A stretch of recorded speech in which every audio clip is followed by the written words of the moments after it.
Hello everyone, তো কেমন আছো তোমরা? চলে এলাম একটি নতুন রেসিপি নিয়ে। তো আজকে করেছিলাম বাড়িতে চিলি চিকেন ফ্রাইড রাইস। তো আমি তো ওভাবে রেসিপি ভিডিও দিচ্ছি না, তো তোমরা মানে আমি কিছু বলছি সেটাই আর কি তোমরা জেনে নাও। দেন চিকেনগুলোকে ছোটো ছোটো পিস করে নেব, তারপরে ওটাকে ওয়াশ করে দেন এটাকে ম্যারিনেট করে রাখবো 15 মিনিটের মতন। তো কী কী দিয়ে ম্যারিনেট করে রাখবো জেনে নাও।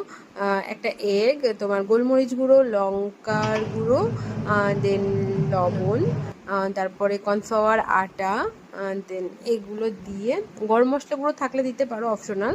তো আমি দিয়েছিলাম।